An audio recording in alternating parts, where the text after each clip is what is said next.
పత్రిజీలందరికీ నమస్కారం అండి.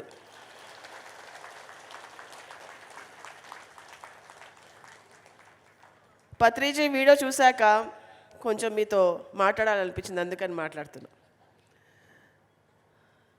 పత్రిజీ ఇందాక స్పిరిచువల్ సైన్స్ కాన్సెప్ట్లో సోల్ ఉండడం లేకపోవడం గురించి మాట్లాడారు, అవునా కదా? విన్నారా? ఇంగ్లీష్ అర్థమవుతుందా? ఓకే. ఒక గొప్ప మాస్టర్ అన్నారు, మనలో ఆత్మ లేదు, మనకి శరీరం ఉంది అని చెప్పి. ఏమిటిది? మనలో ఆత్మ లేదు, మనకి శరీరం ఉంది, అంటే ఆత్మకి శరీరం ఉంది అని చెప్పేసి ఒక గొప్ప మాస్టర్ అన్నారు. సో రెండు రకాల ఫోర్సెస్ ఉన్నాయి మనకి, light forces, dark forces. Light అంటే కాంతి, డార్క్ ఫోర్సెస్ అంటే చీకటి. చీకటి రాజ్యం ఒకటి, కాంతి రాజ్యాలు ఒకటి, రెండు ఉన్నాయి, తెలిసిందే కదా మనకి అది. సో ఈ రెండు మనని ప్రభావితం చేస్తాయి. డార్క్ ఫోర్సెస్ వాళ్ళ పనులు వాళ్ళు చేసుకుంటారు, లైట్ ఫోర్సెస్ వాళ్ళ పనులు వాళ్ళు చేసుకుంటుంటారు. సో మనలో సోల్ ఉందా లేదా అనేది ఎలా మనకి నిర్ధారణ అవుతుంది? ఎప్పుడైతే మనలో ప్రేమ, కరుణ, ఇచ్చేతత్వం, సాక్రిఫైసు, సర్వీసు, ఇలాంటి సద్గుణాలు ఎప్పుడైతే మనలో ఉంటాయో మనలో ఆత్మ అంతా ఉంటుంది. ఎప్పుడైతే మనలో ద్వేషం, అహంకారం, వేర్పాటుతనం అంటే సెపరేటిజం, స్వార్థం, భయం, ఇన్సెక్యూరిటీస్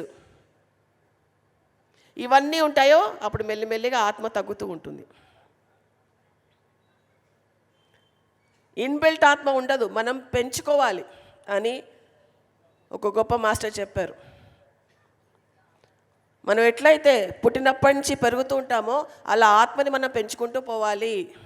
పత్రిజీ ఎప్పుడో చెప్పారు, బేబీ సోల్, ఇన్ఫెంట్ సోల్ ఉంటుంది, బేబీ సోల్ ఉంటుంది, యంగ్ సోల్ ఉంటుంది, ఓల్డ్ సోల్ ఉంటుంది, ట్రాన్సెండెంటల్ సోల్ ఉంటుంది. అంటే మన ఆత్మ అనేది ఎదుగుదల అలా అవుతూ ఉంటుంది. ఆఖరికి ట్రాన్సెండెంటల్ సోలు, దాని తర్వాత ఆత్మిక్ లెవెల్, బుద్ధిక్ లెవెల్, ఇంకా చాలా లెవెల్స్ వల్ల ఆత్మ ఎదుగుతూ ఉంటుంది. సో మన ఆత్మ ఎదుగుదలకి ఏం కావాలి? మనలో స్వార్థం ఉండకూడదు, అహంకారం ఉండకూడదు, భయం ఉండకూడదు, స్వార్థం ఉండకూడదు, వేర్పాటుతనం ఉండకూడదు, సెపరేటిజం ఉండకూడదు. ఇవన్నీ ఎప్పుడైతే ఉండవో మన ఆత్మ ఎదుగుతుంది, లేకపోతే అక్కడే ఉంటాము. అందరినీ కలుపుకుంటూ పోతూ ఉంటే మన ఆత్మ ఎదుగుతుంది.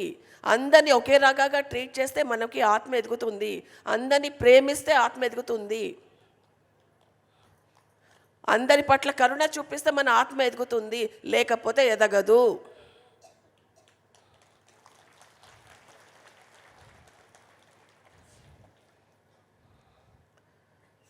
సో మన ఆత్మ ఎదుగుదలకి మనం తోడ్పడదాము. ధ్యానం చేస్తూ, సద్గుణాలను అలవర్చుకుంటూ, దాన్ని మన జీవితంలో మనం ప్రాక్టీస్ చేస్తూ, కల్టివేట్ చేసుకుంటూ వెళ్తూ ఉంటే మన ఆత్మ ఎదుగుతూ ఉంటుంది. ధ్యానం చేస్తాం, 1 hour 2 hours 10 గంటలు ధ్యానం చేస్తాం. ఆ ధ్యానంలో ఉన్నప్పుడు ప్రేమతత్వంతో ఉంటాం. యూనివర్స్ అంతా మనమే, నేనే యూనివర్సు, నేనే ఆత్మని, అంతా నేనే, విశ్వం అంతా నేనే, విశ్వం నాలో ఉంది అన్న భావనతోటి మనం ధ్యానంలో ఉంటాం. బయటికి వచ్చిన తర్వాత ఏమవుతుంది? అలానే ఉండాలి. అలా ఉంటేనే మన ఆత్మ ఇంకా ఇంకా ఉన్నత స్థాయికి ఎదుగుతుంది. ఆయన అన్నారు పత్రిజీ, ప్రతి మనిషిలో ఒక మంచితనం చూడాలని. అమ్మాయి కూడా అనింది. ఎందుకు చూడలేకపోతున్నాం మనము? ఆ వేర్పాటుతనం వల్ల చూడలేకపోతున్నాం. నువ్వు నేను ఒకటే అని భావనతో లేకపోతున్నాం కాబట్టి చూడలేకపోతున్నాం మనం. మనందరం ఒకటే అని ఎవరెవరు నమ్ముతారో ఒకసారి చేతలు లేపండి.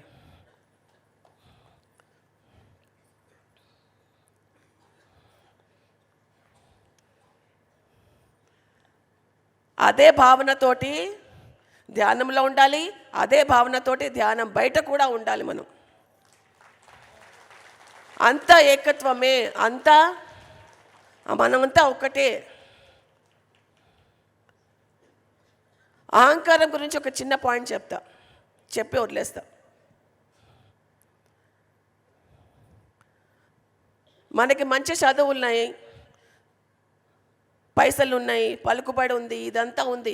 ఇదంతా మనకి దేనివల్ల వచ్చిందండి? దేనివల్ల వచ్చింది మనకి? మనం చేసుకున్న కర్మల బట్టే మన ఈరోజు ఉంటుంది అని అందరు నమ్ముతారా లేదా? Yes or no? మన కొద్ది గొప్ప పైసలు ఉన్నా, చదువు ఉన్నా, మంచి కెరియర్ ఉన్నా, మంచి ఫ్యామిలీ ఉన్నా, ప్రేమించే వాళ్ళు ఉన్నా, అందరున్నా మన కర్మ ఫలితమే. ఆ దాన్ని చూసి మనకు అహంకారం ఎందుకు వస్తుంది?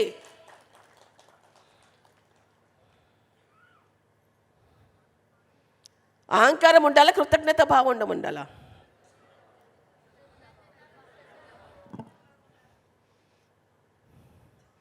కృతజ్ఞత భావం ఉంటే ఆత్మ ఉన్నట్ట, అహంకారం ఉన్నట్ట ఆత్మ ఉన్నట్ట?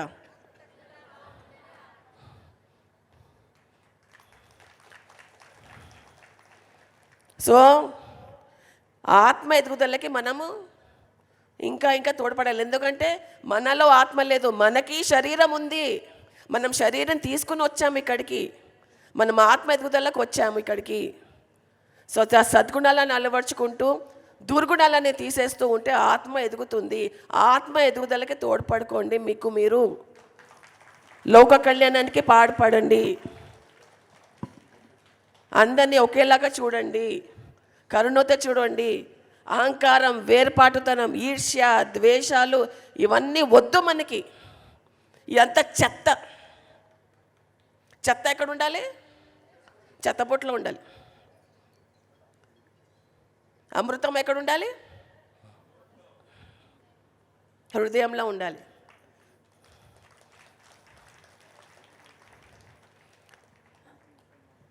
ఇంకొక మాట అన్నారు ఆయన, ఆత్మ అంటే హృదయం, హృదయం అంటే ఆత్మ.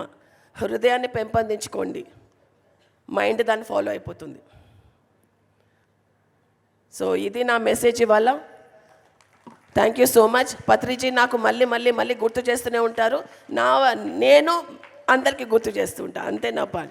Thank you so much. Thank you.